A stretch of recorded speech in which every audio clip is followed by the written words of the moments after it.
Finally Skoda ರಾಪಿಡಿಂದು ಕೆಲಸ ಆಗಿದೆ. Water body problem ಇತ್ತು, water body, oil cell, timing ಎಲ್ಲ ಪ್ರಾಬ್ಲಮ್ ಇತ್ತು. ಎಲ್ಲ ಆಲ್ಮೋಸ್ಟ್ ಕಂಪ್ಲೀಟ್ ಮಾಡಿದ್ದೀವಿ. ನೋಡ್ಬೋದು ನೀವು. ಇದು ಫುಲ್ ವೀಡಿಯೋ ನೋಡಿ ಯಾವ ಥರ ಟೈಮಿಂಗ್ ಇರಬೇಕು, ಯಾವ ಥರ ಫಿಟ್ಟಿಂಗ್ ಮಾಡಬೇಕು, ಯಾವ ಥರ ಗಾಡಿ ರೆಡಿ ಆಗಿದೆ ಅಂತ ನೀವು ನೋಡಿದರೆ ಗೊತ್ತಾಗುತ್ತೆ.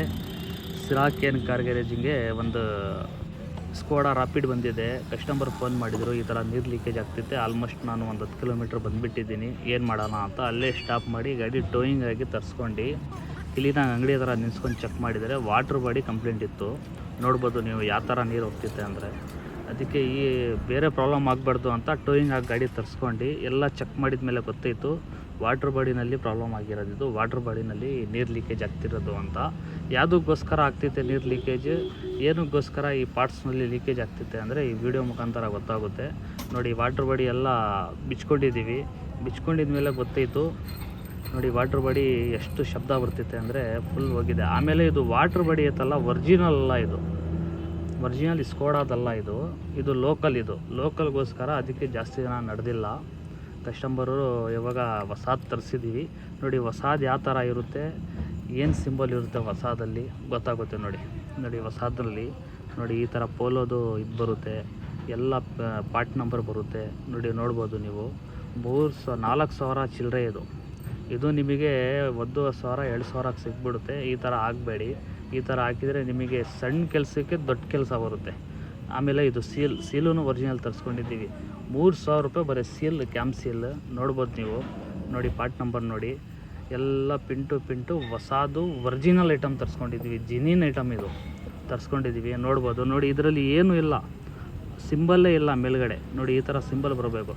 ಆಮೇಲೆ ಬಿಲ್ಲನ್ನು ತೋರಿಸಿ ನೋಡಿ, ನಿಮಗೆ ಬಿಲ್ನೂ ಎಷ್ಟು ರೈಟ್ ಇದೆ ಅಂತ. 4,800 ಚಿಲ್ಲರೆ ವಾಟ್ರ್ ಬಾಡಿ. 3,000 ರೂಪಾಯಿ ಐತಲ್ಲ ಬರೀ oil seal, cam oil seal ಇಷ್ಟಿದೆ. ಒರಿಜಿನಲ್ ಪಾರ್ಟ್ಸ್ ಹಾಕ್ರಿ, ಕ್ಲೀನಾಗಿ ಕೆಲಸ ಆಗುತ್ತೆ. ನೋಡಿ, ಕ್ಲೀನಾಗಿ ನಾವು ವಾಟ್ರ್ ಬಾಡಿನೂ ಹೊಸದು ಫಿಟ್ಟಿಂಗ್ ಮಾಡಿದ್ದೀವಿ. ಆಮೇಲೆ ಆಯಿಲ್ ಸೀಲೂ ಫಿಟ್ಟಿಂಗ್ ಮಾಡಿದ್ದೀವಿ. ಎಲ್ಲ ಕ್ಲೀನಾಗಿ ವಾಶೂ ಆಗಿದೆ.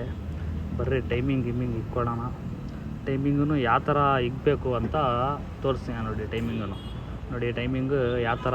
ನೋಡಿ, ಇದು ಹೆಡ್ಡಿಂದು ಕ್ಯಾಮ್ ಶಾಫ್ಟ್. ಇದು ನೋಡಿ, ಕ್ಯಾಮ್ ಶಾಫ್ಟ್ನಲ್ಲಿ ಒಂದು ಚಾಬಿ ಬರುತ್ತೆ.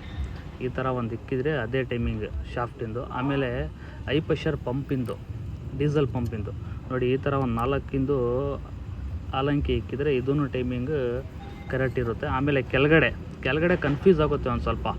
ನೋಡ್ಬೋದು ನೀವು, ಕೆಳಗಡೆ ಏನೂ ಬರಲ್ಲ, ಮಾರಕ್ಕಿರೋಕ್ಕೆ ಏನೂ ಬರಲ್ಲ. ಒಂದು ಸಣ್ಣದು ಮಾರಕ್ಕಿರುತ್ತೆ. ಆ ಮಾರಕ್ಕಿಂತ ಒಂದು ಸ್ವಲ್ಪ ಈ ಕಡೆ ಇಕ್ಬೇಕು.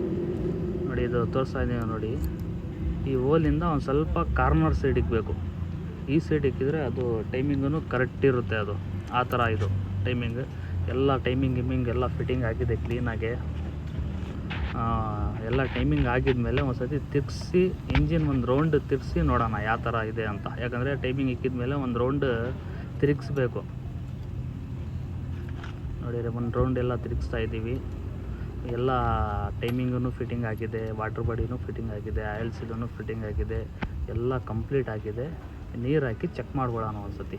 ನೀರೆಲ್ಲ ಹಾಕಿದ್ದೀವಿ. ಸ್ಟಾರ್ಟ್ ಮಾಡಿ ನೋಡೋಣ ಯಾವ ಥರ ಇದೆ ಅಂತ.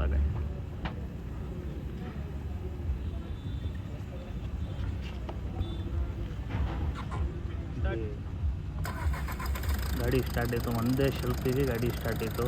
ನೋಡಿ, ಏನು ಬಾಯಲ್ಲಿಂದು ಆ ಥರ ಏನೂ ಕಂಪ್ಲೇಂಟ್ ಇರಲಿಲ್ಲ. ಹಂಗೆ ಏನೋ ನಾವು ರೋಡ್ಸ್ಕೊಂಡು ಬರ್ತಿದ್ರೆ ಎಲ್ಲ ಇಂಜಿನೆಲ್ಲ ಕಟ್ಟೋಗ್ತಿತ್ತು, ಗ್ಯಾಸ್ ಕಿತ್ತೋಗ್ತಿತ್ತು. ಆಮೇಲೆ ಹೆಡ್ ಸೀಸ್ ಆಗ್ತಿತ್ತು, ರಿಂಗ್ ಸೀಸ್ ಆಗ್ತಿತ್ತು, ಎಲ್ಲ ಒಂದು ಕಡೆಯಿಂದ ಆಗ್ತಿತ್ತು.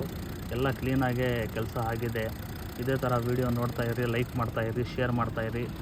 ಏನೋ ಆ ಥರ ಡೌಟ್ ಇದ್ದರೆ ಕಮೆಂಟ್ ಮಾಡಿ, ಇಲ್ಲಾಂದರೆ ಫೋನ್ ಮಾಡಿ. ಏನು ನೋ ಡೌಟ್, ಏನಿದ್ರೂ ಕಂಪ್ಲೇಂಟ್ ಸಾಲ್ವ್ ಆಗುತ್ತೆ. 100% ಕೆಲಸ ಆಗುತ್ತೆ. ನೋಡಿ, ಟೈಮ್ ಏನಿದ್ರೂ ಗಾಡಿ ಒಳಗಡೆ ಟೈಮ್ ಚೇಂಜ್ ಮಾಡ್ಕೊಳ್ಳಿ. ಎಲ್ಲ ವಾಟ್ರ್ ಬಾಡಿ ಇರುತ್ತೆ, ಟೈಮಿಂಗ್ ಬೆಲ್ಟ್ ಇರುತ್ತೆ, ರೋಲರ್ ಇರುತ್ತೆ, ಹೌಸ್ ಪೈಪ್ ಇರುತ್ತೆ. ಎಲ್ಲ ನೋಡಿಕೊಂಡು ಕ್ಲೀನಾಗಿ ಕೆಲಸ ಮಾಡ್ಕೊಳ್ಳಿ. ಇಲ್ಲಾಂದರೆ ನಿಮ್ಮ ಮೆಕ್ಯಾನಿಕ್ ಹತ್ರ ಯಾರನ್ನ ಕೆಲಸ ಮಾಡಿದ್ರು ಕ್ಲೀನಾಗಿ ಕೆಲಸ ಮಾಡ್ಕೊಳ್ಳಿ. ಈ ಥರ ಸೇಫ್ಟಿಯಾಗಿ ಇರುತ್ತೆ ಇಂಜಿನ್. ನೋಡಿ, ಹಂಗೆ ನೀವು ಓಡಿಸಿದ್ರೆ ಇಷ್ಟೆಲ್ಲ ಕಂಪ್ಲೇಂಟ್ ಬರುತ್ತೆ. ಅಷ್ಟೇ ಹೇಳಿ ನನ್ನ ಮಾತು